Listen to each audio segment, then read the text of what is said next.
Hi, I'm Mindy Karstensen. I am a middle school educator with a Bachelor of Science degree in education. I'm also a Master of Teaching candidate at Morningside College. This is my presentation on the impact of handwriting instruction for adolescents, oral reading fluency, and reading self-perception. To start, the problem is illiteracy in the United States. The National Assessment of Education Progress indicates over the last 20 years an average of below proficient readers in 4th and 8th grade. 4th grade shows basic reading abilities at 67% for public school children, and 8th grade shows basic reading abilities in 70%, and again, those are both below proficiency levels. Across the world, the United States performs about 43% less, 43% lower than the top countries across the world. And that's the average from 2000 to 2015 on Program for International Student Assessment. Literacy affects us all. For students, if they struggle with reading early, it affects their entire academic career if they don't get it turned around right away. Students who struggle with reading become disaffected, sometimes have behavior problems, and are at risk of dropping out of school. It also affects students' self-efficacy in direct relationship to academics because reading is in all academic areas from beginning to end. It affects adults because less education equates to less income, which equates to students less likely to be able to support themselves. The current poverty level is just under $26,000 for a family of 4. It also affects everybody in states in our country with taxes. 3 million. Iowa Department of Education in 2017 reported spending $3 million on adult literacy programs, and the national government had 1.8 million people 16 years of age and older in adult literacy programs in 2019. Current interventions that are used, there are many more than this. These are the most common, I would say. Reading recovery is, out of the 4, I'd say the most common. All the students that enter reading recovery, or the struggling readers, they still have about, depending on their source, a third. Reading recovery actually reported about 44% that do not recover reading ability for a variety of different reasons. This is what got me started in interested in how handwriting possibly could help build comprehension and fluency. Handwriting builds memory because it is directly connected to parts of the brain that are used to recognize letters and words. By practicing handwriting, they have X-ray imaging that indicates the same parts of the brain that light up that recognize letters and words as having meaning. Memory builds fluency. Reading is a cognitive process that relies heavily on the recognition of symbols and letters and words, and then uses understanding from prior knowledge to be able to look at those words and letters and symbols and move past them automatically without having to think about them. So by building fluency, by your brain relieving some of that energy to decode, it's actually allowing for your brain to focus more on comprehension. Literature on fluency indicates that the rate of fluency is directly related to the comprehension of text complexity a student can handle.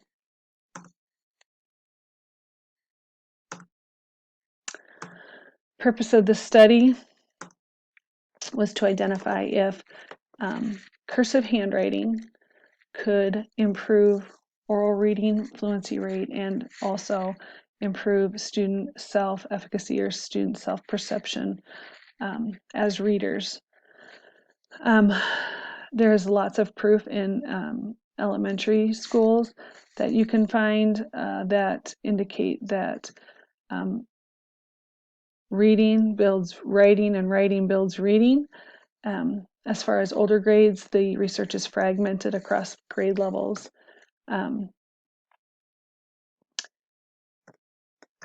The impact on teaching.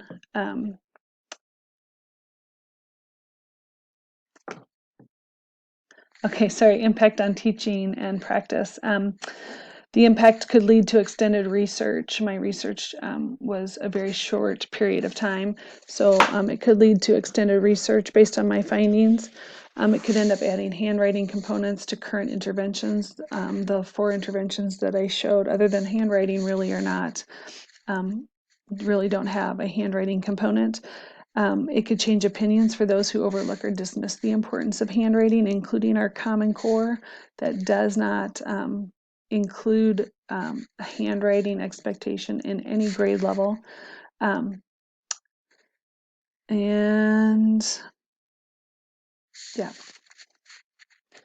Methods.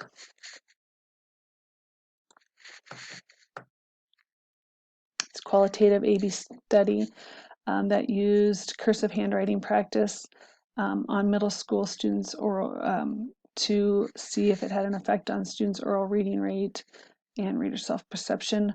The 3 assessments listed, Fastbridge, reading self-perception, and the 2 free-form questions were all used as a measure of the impact of the cursive handwriting. There are 4 participants, 2 were male, 2 were female. 3 of them were Caucasian, 1 was African American. All 4 were free and reduced, and even though they all received Tier 3 instruction during RTI for fluency, they were all fully integrated into the general education classroom. The 3 assessments that were used, Fastbridge, weekly raw scores were collected. Descriptive statistics for the FAST assessment were computed by me. The data was investigated for the change or average from week to week, or the slope from week to week, based on the number of correct words per minute read, and then that information was graphed. The reading self-perception scales, there were 4 scales in that.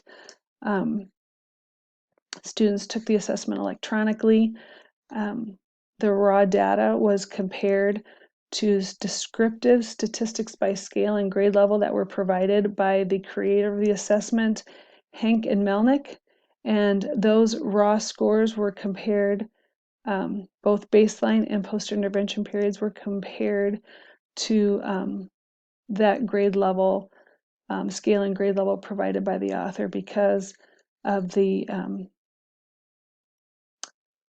diverse population of students at the same grade that were provided by that. The free-form response survey were 2 questions that were created to see if students understood the importance of handwriting or how they felt about handwriting and how handwriting instruction could be used in relation to other classes that they have, like reading, for example. Students wrote their answers on a piece of paper and they were collected by the researcher.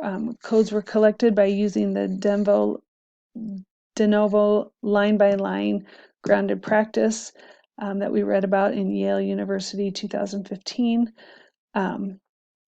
Based on the comparisons of student responses, the researcher, me, looked for emerging reoccurring statements using visual analysis.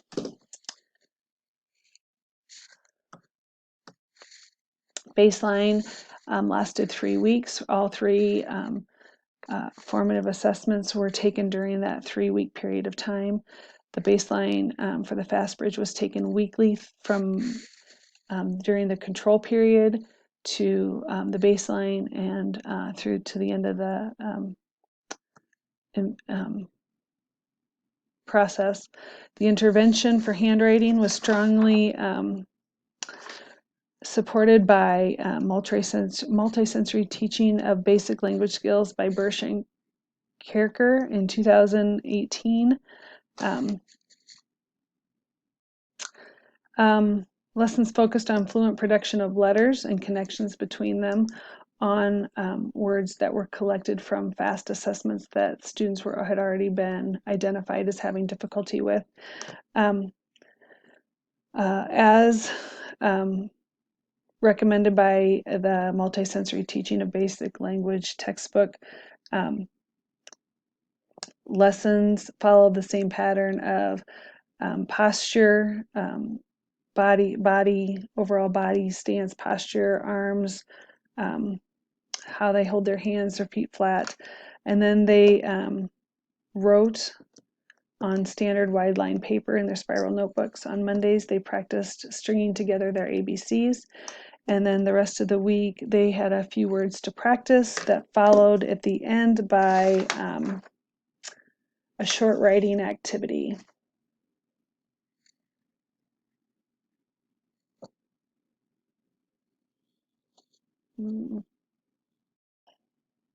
The summative happened after 1 week rest after the last intervention lesson. Based on the Fastbridge outcome, during the baseline week, 3 of the 4 students had some losses in their correct words per minute.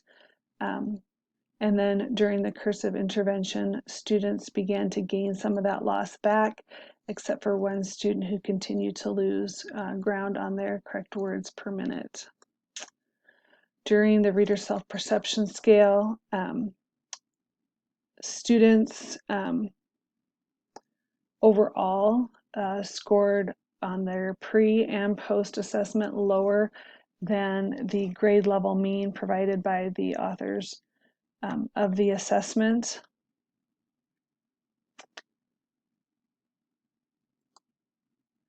And the results from the free-form response indicated that students pretty much felt the same. The only differences that were noted were 1 particular student, even though they responded, did not, during the pre-assessment, our baseline did not address the specific question asked. Okay, for the discussion, the research concluded that the impact of handwriting practice and its connection to reading skills, specifically oral reading fluency in young children, as noted by James, Jarrow, and Behringer, if children learn to write, they will learn to read. The results of this study imply that cursive handwriting instruction for the purpose of improving oral reading fluency in middle school students may not be the best use of instructional time. Educators should use strategies that have been determined by research to help improve students' oral reading fluency, such as repeated reading, including silent reading or out loud reading, and non-repetitive wide reading by increasing reading opportunities. And last but not least, with most of the research showing a positive connection between reading and handwriting, and reading in younger grades, perhaps the state should consider adding handwriting to its core standards in elementary school.